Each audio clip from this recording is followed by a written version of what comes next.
might say won't help them now, 'cause words won't make the sadness go away. But pure love helps the healing, good wishes create good feelings, and loving thoughts can melt even the hardest heart. It seems that now is the season, happy hearts are the reason to change our thoughts, and gradually we change our world. So smile on our world, smile on our world. It doesn't take that much, it seems, to make a change to love and peace. Smile on our world, smile on our world. It doesn't take too long, it seems, to make a change to love and peace. Smile on our world, smile on our world. Throughout this world, many search for love, but thoughts can fly and reach inside the saddest heart. All loving thoughts, when put together, transform the darkest mountain into sand. But pure love helps the healing, good wishes create good feelings, and loving thoughts can melt even the hardest heart. It seems that now is the season, happy hearts are the reason to change our thoughts, and gradually we change our world. So smile on our world, smile on our world. It doesn't take too much, it seems, to make a change to love and peace. Smile on our world, smile on our world. It doesn't take too long, it seems, to make a change to love and peace. Smile on our world, smile on our world. Smile on each other, your sister and brother. Smile on our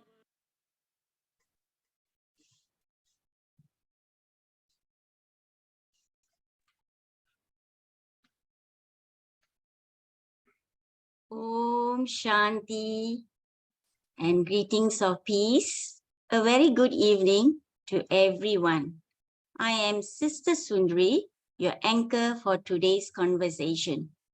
As you all are aware, series of conversations on unity, respect, and love has taken place with our longtime friends in conjunction of our 40th anniversary celebration. A hearty welcome to all of you. Our speaker for today's conversation is a person who has challenged his physical disability and his family's social economy status. He is a self-made man and is well known to many nationally and globally. What makes him relevant? It's his experiences. He started his career as a school teacher, went to London to continue his studies, and became a lawyer. He did postgraduate studies on Sharia law and practice. Even won National Award Anugerah Belia Malaysia. It is my honor to introduce our speaker for this evening, Professor Dato Dr. G.P. Doraisamy. Over to you, Doctor. So, Dato, can you share with us briefly about your family? We can start off with sharing about your family, Dato. Sure. Om Shanti. Om Shanti. Sister Sundari. Thank you for the brief introduction. It gives me great pleasure and honor to be part of this session with Brahma Kumaris Malaysia. I'm so thankful to Brahma Kumaris Malaysia and also to Sister Sundari of Brahma Kumaris Bukit Mata Yam Center. Well, as what Sister you have said,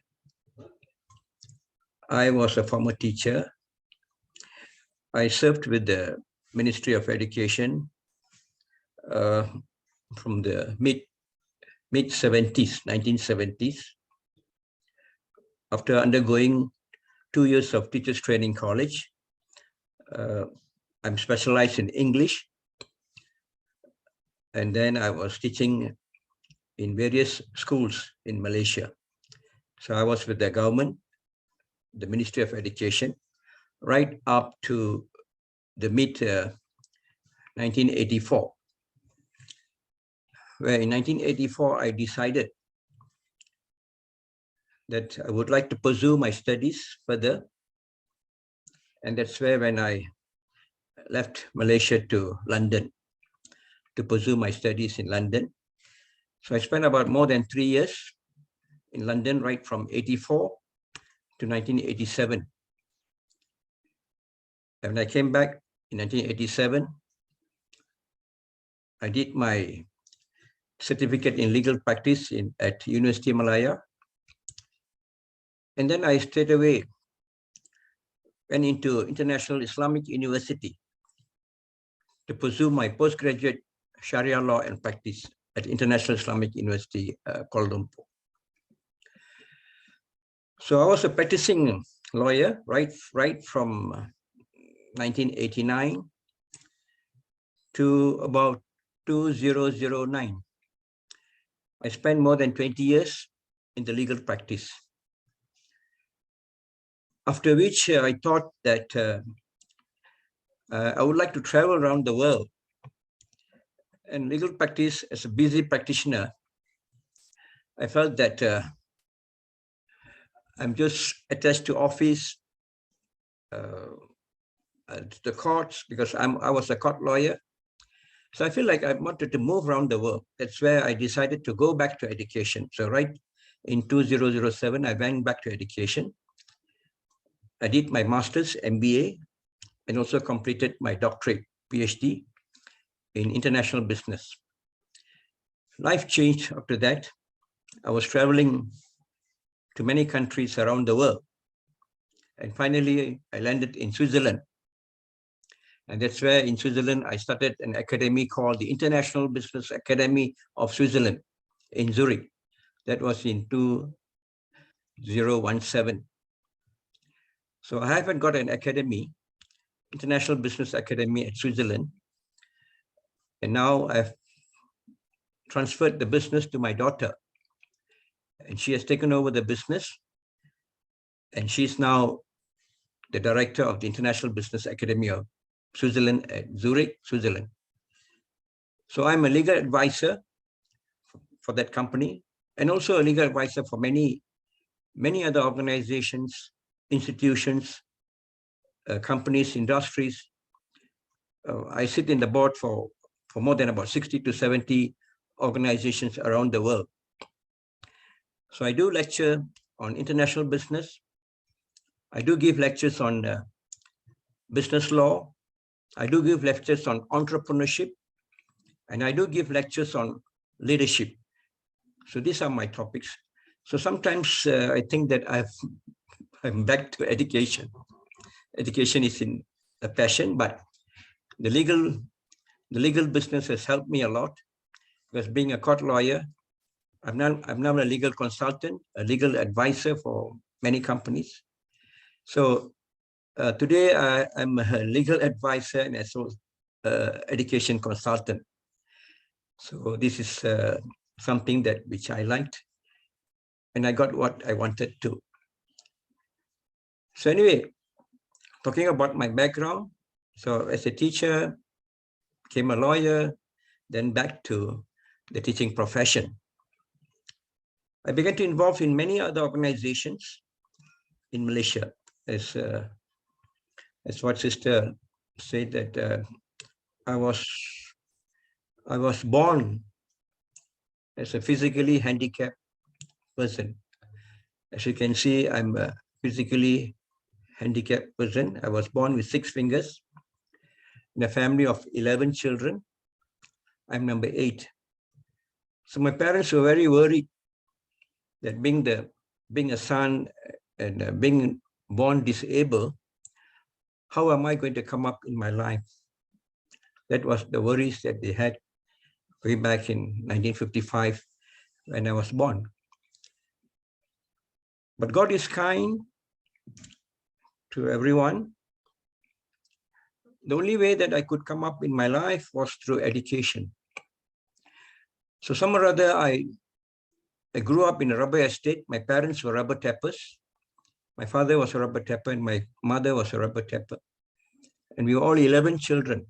And I'm the number 8 out of 11. So the only way that I thought it was education. So I began to concentrate on my education. So I got through my Form 5. And then I went into teacher training college. And then furthered my studies to do law in London, right from 1984 to 87. And I did my 2nd degree. Then I went for my 3rd degree, went for my doctorate, did my postgraduate Sharia law. And to be very frank, I've completed about 8 over degrees at this moment. But I'm still pursuing. I'm doing my 9th degree now. So education is in my blood. It's in my passion. So the only way that I came up through my life is through education, because I got the awareness that being a disabled, I should do something for myself. And luckily that I came up in my life, and today I'm the legal advisor. I'm the legal advisor for the Malaysian physically disabled person. To that, I've come to that level. So today I educate the disabled persons not only in Malaysia, in the Asian region, and also in Europe. I'm invited by many organizations to give talks to disabled people around the world. And I do attend many seminars, conferences, and conventions around the world. And also I should say that I'm a challenger. Okay, I came from a background, rubber estate background, poor family. So the only way that I could do is that I could excel myself. That's why I went to do a postgraduate Sharia law way back in 1990. And that I got it in 1992. I got a postgraduate Sharia law. I became one of the first non-Muslim in Malaysia to be qualified as a Sharia, postgraduate Sharia law and practice. Because I have to study the Quran. I studied the Quran. So I got to sit for exams and I got through. I took the challenge. So there's one thing that, as I said, I'm a challenger. I take challenges, all for good. And of course, I must say that, as I said, I'm very active in Malaysian non-governmental organizations as a social worker, as a civil activist. Way back in 1992, I was voted the best youth leader of Penang, and I was sent to represent Penang at the national level. And that's where, at the national level, I became the top youth leader. I was awarded the top youth leadership award in way back 1992. And the contender with me at that time, 1992, was none other than the present queen, the present Permaisuri Agong, Tuanku Aziza Aminah, who's from Johor. She's from the Pandu Putri, the Girl Guide Association. And it was a contest between me and her in the final. And in the final, I was voted the best youth leader of Malaysia with an award of ringgit Malaysia 20,000, first prize. And Tuanku Aziza was number 2. She was a runner-up. So today we are still friends. Yeah, we are friends. Tuanku and myself, we are still friends. But she's now the queen. She's now the Permaisuri Agong of Malaysia. So there are a few things that I can tell. A lot of achievements in my life. Yeah, you have a very interesting journey, Dato. So can we go to the next question, Dato? Yeah, sure, sister. Okay, Sure. so you have a very busy life. I can see, one degree after another degree and another degree. So where and how did you come to know Brahma Kumaris? With this busy schedule, what made you, have the pull to Brahma Kumaris? Yeah, it's an irony, I would say, being a very, very busy practitioner. Going back 25 years back, I was a very busy practitioner. Hardly have time for family or even for myself. I was too involved in my legal work, because being mostly a criminal lawyer, and also being very much involved in social organizations around Malaysia and in the Asian region. And that's where the late Mr. Arumugam is none other than your own Sister Sundari's father. Yeah, your father was close to my in-laws in Bukit Matajam. It was through him. 25 years ago, I was introduced. In fact, me and my wife were introduced to Brahma Kumaris. But time was not good at that time. I was very much involved in my work, so I didn't concentrate much on Brahma Kumaris. But I used to attend Brahma Kumaris talks or some of the important talks. I used to be invited, but I was not so keen, not a keen follower of Brahma Kumaris, I would say, way back in 1995, 96, 97, up to 20 years. It took more than 20 years for me to know Brahma Kumaris in a better position. And then after your dad and you yourself, Sister Sundari, you were very consistent. Every year you used to invite me. Every time, every function, you used to invite us, me and my wife. But unfortunately, I had to turn down. The calling was not there for me. I remember that Sister Sundari, you have been calling us to go to Mount Abu, Rajasthan, India. I think for almost continuously, you tried for 10 years. I remember for almost 10 years. And finally, 2019, in 2019, me and my wife agreed, even though I was quite busy, but something was calling in me, something was telling me that why not I try. So that we tried. And then subsequently, in 2019, October, we landed in Mount Abu, Rajasthan, India. Yes, this is the photo. This is a Malaysian delegation contingent who landed in the Lotus House in Ahmedabad.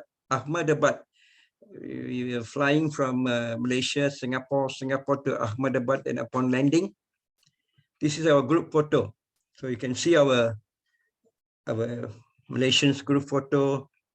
You can see Sister Sundari there, Sister Susan, and all our group, Mr. Jagdish Singh, Shamala there, and all our friends. Next to me is my wife, Dr. Chitra, and all of us. That was a lovely trip. That was a lovely trip in October 2019. Thanks for Sister Sundari.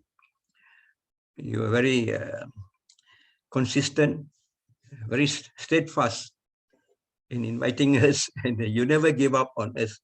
And we were very thankful to you, Sister Sundari. Very thankful. Thank you.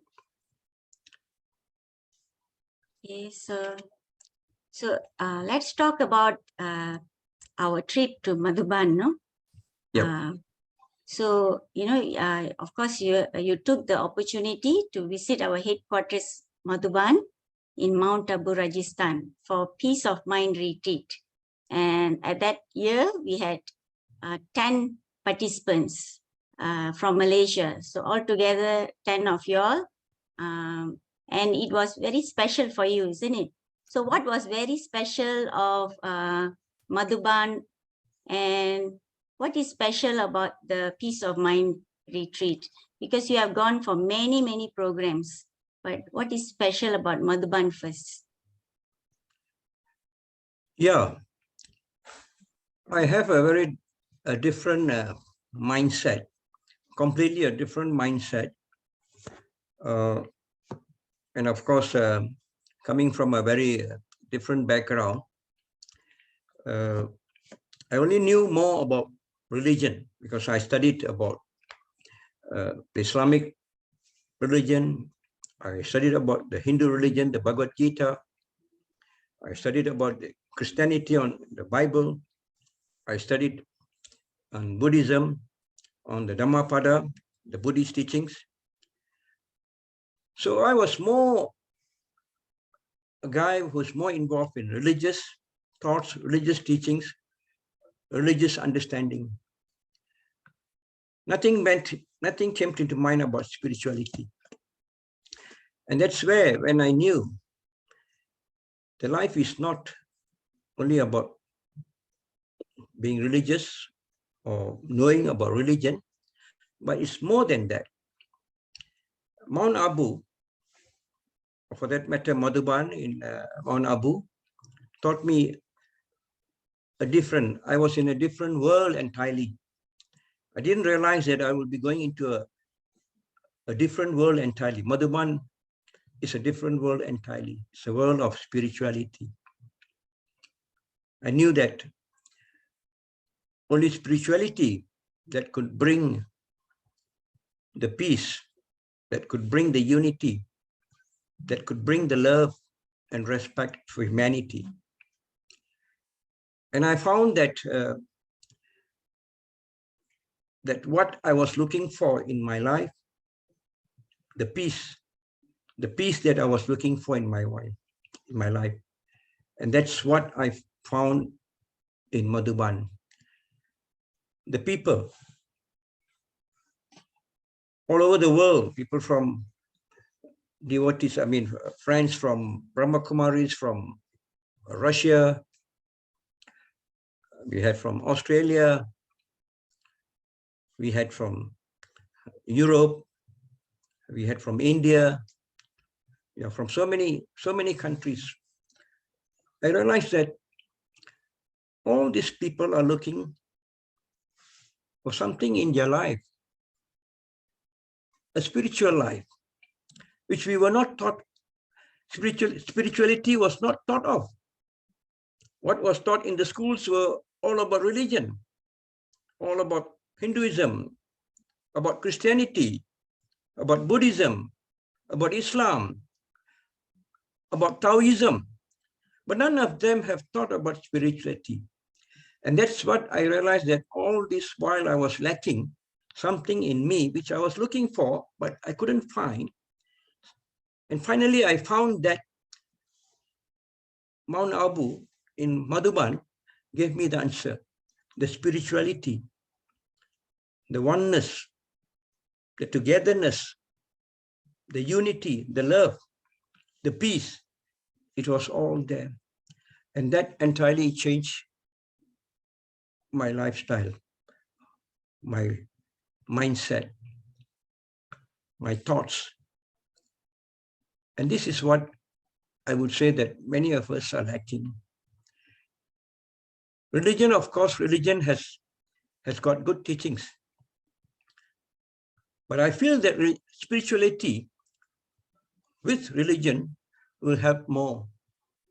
for humankind, for the world to be at peace. So we have to bring spirituality into all of the teachings of religion. Later I'll be touching a little bit on what Islam, what Quran has stated about this spirituality. I will talk about something on the Bhagavad Gita, on Hinduism. I will talk on the Bible, on the Christianity, and give a view on what the Buddha, the Dhammapada says about Okay, this thoughts, okay, Dato. wisdom. So can we move on to the next question is about the peace of mind retreat, because you have gone to many programs overseas. You have gone to many religious conferences, but what is different about peace of mind? You know, because you felt that you want to go again. You were mentioning, you know, if I'm given another chance, I would go back. So what is very special about this peace of mind retreat? Yes, sister, what I was looking for is what Brahma Kumaris have been advocating for the last 40 years, on unity, respect, and love. And that's what, when you see the international people from different walks of life, people from different religious background, people from different language, but all coming together, all with one set mind. And that mind is all looking for love, respect, and unity. And that's what Brahma Kumaris has taught us. We will come from different backgrounds. We came from very different adverse backgrounds. But then when you talk about spirituality, we are all as one human being in this world. And that's what I saw in the Peace of Mind retreat. All this while we were looking outside of us. We were searching for love. We were searching for respect. We wanted to be as one, unity. But we failed to see that one has to go inwards, inside, the inside you. So Dato, do you like to go through the pictures? We have some photos here with us, and then you can Yeah, sure. the IT team can share some photos, and then you can say a few things about the photos. Yes. This is the photo with Didi, Dr. Nirmala. Yes, and you can see the entire group, our Malaysian delegation. All our friends are there. You can see Dr. Didi, Dr. Nirmala, who's very well versed, gave a very beautiful talk to all the Malaysians. We had a beautiful time with her. So nice, so kind. And I tell you, that was a very different atmosphere. You can feel that vibration. You can feel in yourself the awareness, being there. There's another photo here. Yes. It is in her room. We had a special meeting, only Malaysians. Special meeting with the Malaysians. Yes, all of these are all Malaysians. There are also two friends from Kuching, Sarawak. We have from Kuala Lumpur, and myself, my wife, and Sister Susi from Shamala, 4 of us from Penang, and a few of them from Thank you, Dato. Okay. You remember this? Oh, this is what this is one of the most favorite morning walk. Yeah, early morning, 7 a.m. we used to walk right from the out of Madhuban to the neighboring areas. Such a greenery, beautiful atmosphere. Yes. Again, this is another scene. You can see all of us together. Yeah, and this is something that we rarely find, that we are together during lunch. All the meals we are together in Madhuban, and the food, the vegetarian food, the meal was fantastic. It's all full of love. All the group, we were all the time. The Malaysians group was so united. You can see all of us having our tea. Yeah, I think this is probably this is in Pandapawan. It's in Pandapawan. Pandapawan, yeah, Pandapawan, and that's a very beautiful scene, and the unity you can see. Wow, this is our performance. Malaysians were doing our performance. Malaysians identity, of course. You can see all of us in our Malaysian costume, and there I'm wearing a Malaysian Merdeka T-shirt with a songkok. Yeah, all of us, and I think we performed so well. It was a dance performance. It was very well done, and here personally with personal conversation with Didi, Dr. Nirmala. Yeah, she was talking to us one by one, and that was a beautiful occasion. It's rarely that we could meet her because she's very busy, but in spite of her busy schedule, she gave us some time, and that was so good, so kind of her, and that is some wonderful opportunity to be with Didi, Dr. Nirmala. It's in her room. Yeah, and she's such a wonderful Brahma Kumari's lady. She talked so well. She presented very well, and we are looking forward. And she's being a very senior Didi. Yeah. Okay, Dato. So after going to Madhuban, with staying there, had wonderful time. So there were some changes in you, right? So let's invite Dr. Chitra to say what are the changes that she saw in you. Okay, so Dr. Chitra. Yeah. To Madhuban in 2019 was a very memorable one, and we had a wonderful time, me and my husband, and it was like a heaven, in Madhuban. And you were asking me what changes I saw in my husband. I wouldn't say changes. I would say that it's a realization. He realized, like you say, Om Shanti. I'm a very pure, powerful soul.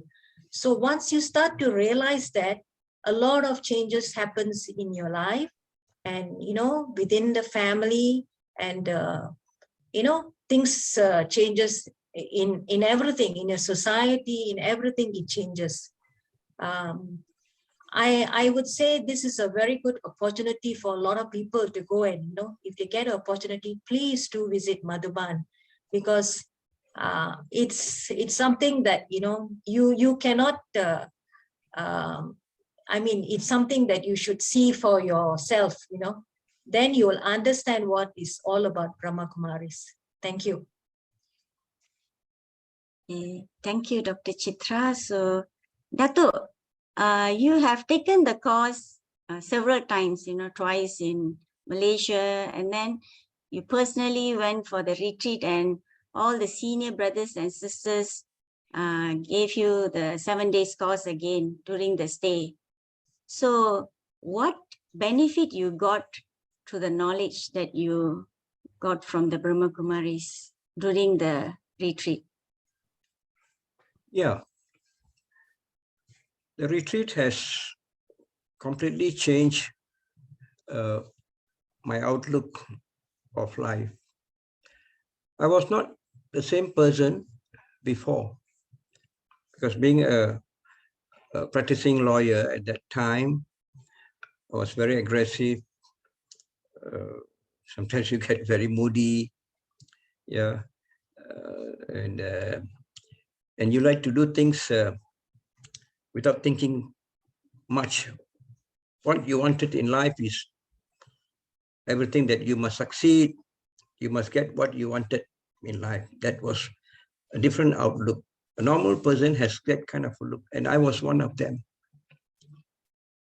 But that 7 days retreat was going through all the talks by all of our sisters, Brahma Kumari sisters, yeah, and they are wonderful. The way they spoke, they all spoke from their heart. You could see the feelings, you can realize the vibration. And that's what I saw. It's a different world entirely. There's so much things that I was missing in my life. And that's what I learned. The life is not only about knowing or accumulating wealth, getting more friends. It's not about that. It's more about looking inwards, looking into yourself first. And that's where, when you look into yourself inside, inner you, and that's you find what a real person you are. And of course, the retreat has changed my attitude, my outlook in my life, my togetherness, my family life, my business life, my life in the society, in the social service, of course, in the family. A lot of changes, as you saw, what my wife was telling just now.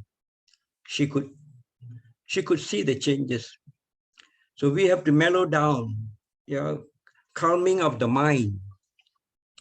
And all this happened because of the 7 days, the course that we went through, the meditation, the food, the meals, the practices, the people that you meet, all makes a different world entirely. It changes my entire outlook.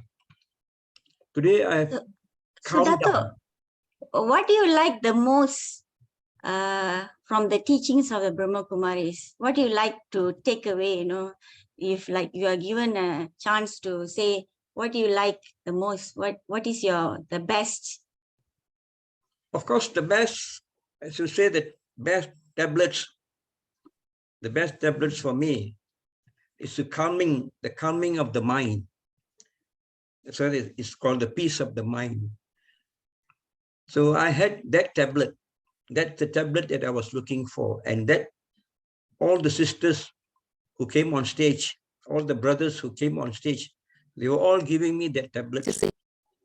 And that's the prescription that I was looking for. And Madhuban had that prescription. No other place gave me that prescription. And I tell you, I came back a different person. What I was looking for, I got it. So basically, I loved all the teachings, all the talks, the presentations, and I can see the people's attitude. They're so kind, so wise, so peaceful, so humble. Yeah, all speaks with so much of humility. Yeah, and that's what I saw. And that's what I wanted to practice in my life. So I'm so thankful that I was shown the right path, and that was at Madhuban. And not everybody has got that calling, because I know that it took me so many years before I could really go to Madhuban. And Madhuban is a great lesson. That's what I say, sister, if given a chance, given an opportunity, I would love to go back and serve. It has taught me to serve society. Of course, I've been serving society in a different manner. But today I'm going to serve society more on spirituality, going inwards. We need a lot of We need peace in this world. And peace starts only from within. Peace is not something that you find outside. It's all within. So it starts from us. And that's what I realized, that it has to start from me. And that was in Madhuban. It was a fantastic experience. It was very marvelous. I would love to go back, given a chance. It's a beautiful experience, sister. I would. So Dato, you have been to ARC also, our retreat center, right? So what's the difference between going to Madhuban and staying at ARC? Was there any difference?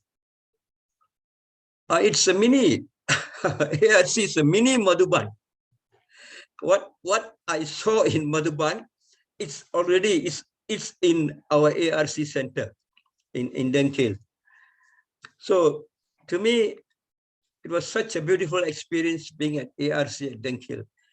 Just like being in Madhuban exactly, and the people, the Brahma Kumaris, the way they speak, the way they treat, the talks, the presentations, the food, everything is just a replica of Madhuban in Malaysia. So that was a lovely experience. So ARC is another place that every single person there, that everything that is taught there, it all resembles like Madhuban. I was so thankful that, that is what we want to. We must have more of this. Yeah, not only in Malaysia, but all over the world. And I think that ARC, Denkhil, with all the beautiful people, the good hearts, the wonderful souls, they all are equal to equal to Madhuban. And I really respect Brother Dato Lachmanan, Brother Pure, Brother Perumal, Didi Mira, all these people. You all are doing wonders. You're a great people, a great soul of Brahma Kumaris.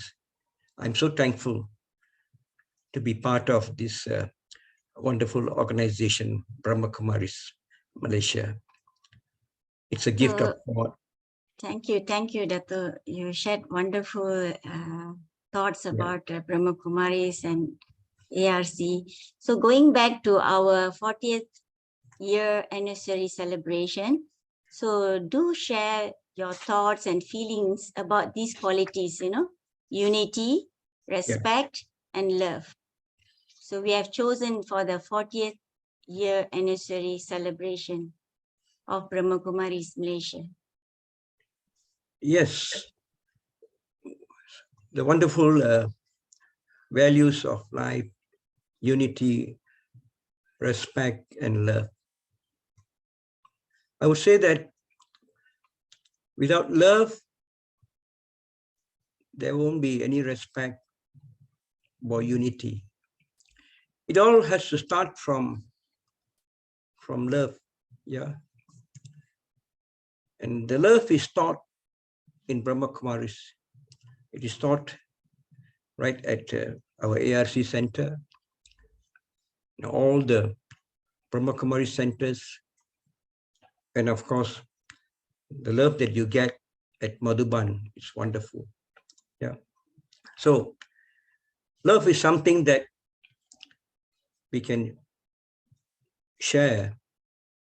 As we start from, as I've said, start from us, we got to share with the community, with the environment. And that's what we have been doing, the love. Once you can show love, and it shows your inner self, and people would like you, would understand you. Without love, nothing works. Without love, it's all chaos. It's all going to be troubles everywhere. So we have to inculcate that love. And that love comes only when you look inwards into you. You cannot get love from It has to start from you. Once you start giving love, then you will see more loving person, more love coming to you. And with love, in the family, you must have that love, the relationship between husband and wife, the relationship between parents and children, the relationship between brothers and sisters, the love starts right from the family. So once that love starts, then you go a little bit on a bigger scale, on the society. And that's where society will respect you.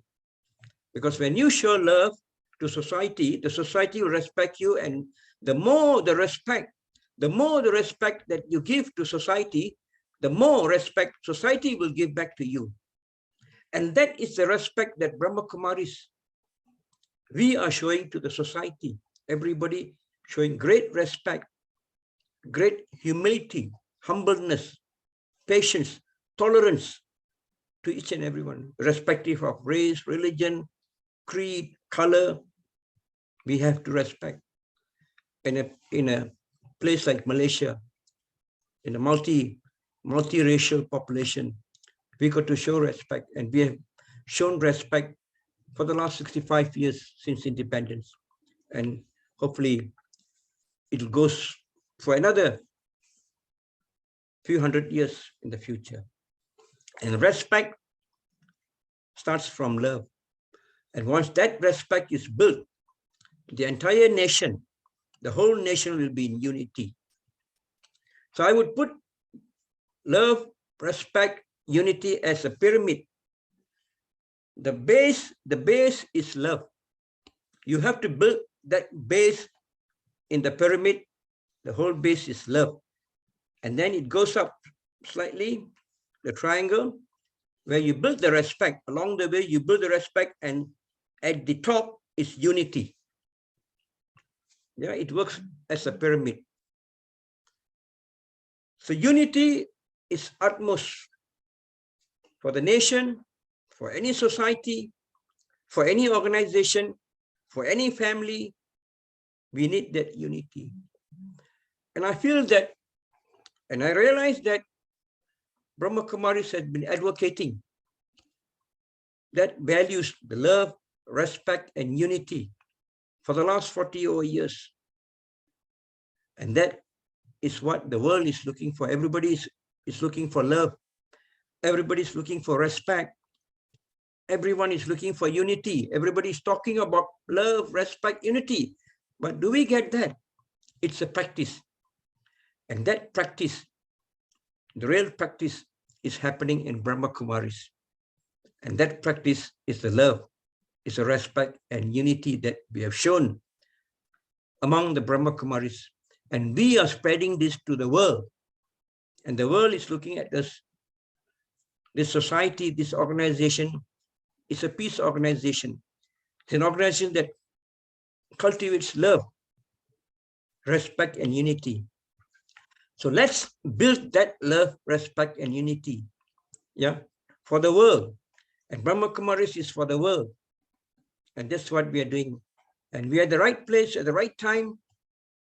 And this is the time that we should advocate the three noble values of unity, respect, and love.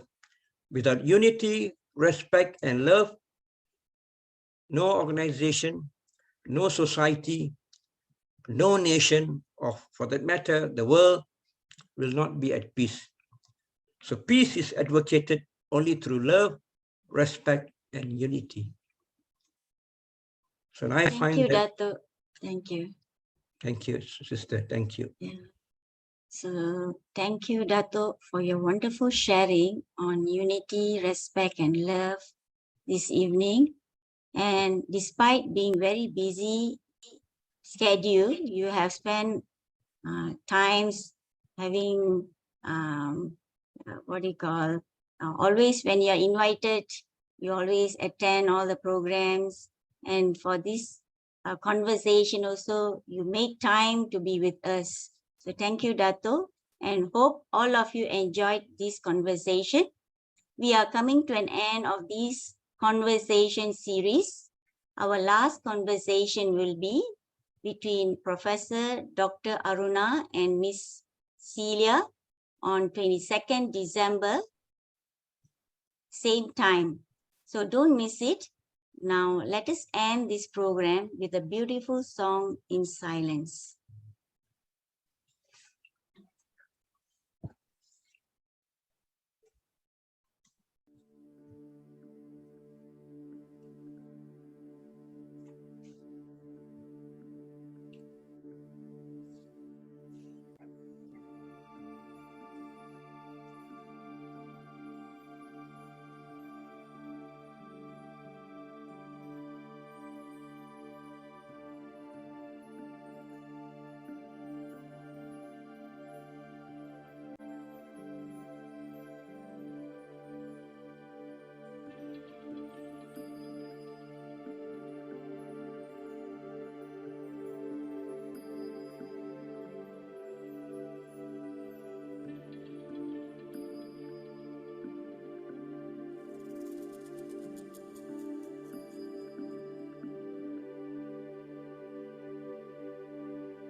Say goodbye to all you